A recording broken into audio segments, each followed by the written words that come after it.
Greetings in the Geek Rumors. We are now at part 5 of the Infinity Watch, and today we're watching Captain America, the First Avenger.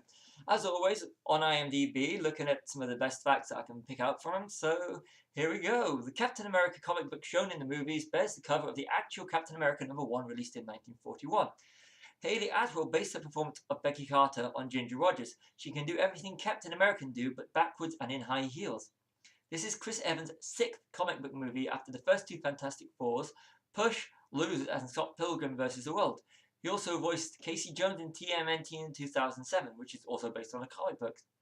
Unlike some of his other fellow actors who play parts in the film, Chris Evans didn't have to audition for the role of Steve Rogers' Captain America, since the filmmakers were desperate to have him play the part. Sebastian Stan was considered for the role of Captain America, but got the role of Bucky instead. Stan Lee makes a cameo appearance as a general.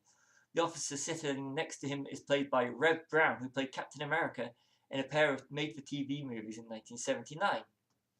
David Bradley and Toby Jones previously appeared together in Harry Potter and the Chamber of Secrets, along with Kenneth Branagh, the director of Thor. Okay, that's all the IMDb facts out the way. Now this is, well, I didn't expect when I saw Captain America that it would turn into one of my favourite films, and in the MCU, the Captain is, I have to admit, my favourite character of the ones so far.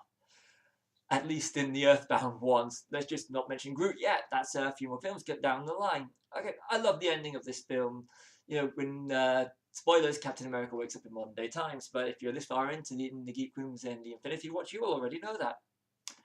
I like the way that, I thought going into it, Captain America Goody Two-Shoes character, and I thought, very one-dimensional, because I never really read the comic book, so this was just based on assumptions. But I thought the character and what he stands for was absolutely fantastic, and the way that he does develop through Civil War and Winter Soldier, spot on. But back to the First Avenger, beautifully filmed by Joe Johnston. I love the colour palette for the 1940s. Absolutely fantastic. It has some really great moments. I mean, it doesn't come across as corny. The bullied small kid that gets bulked up and goes and saves. Love the setup of Bucky Barnes for his future turn in Winter Soldier, Civil War, etc., etc. Great characters, and I love the casting. The casting is brilliant, including some of the smaller parts. You've got David Bradley at the start. At the start of the film as the keeper of the Tesseract.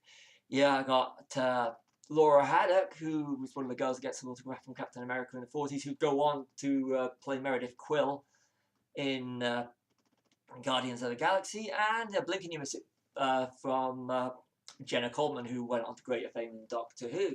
It is a fantastic film, and it does perfectly set up the next one in the line, which is Avengers, or if you're in the UK, Avengers Assemble. So that's a nice little segue to our next one. Coming up next is going to be Avengers Assemble from 2012. See you then, Geek Rumors.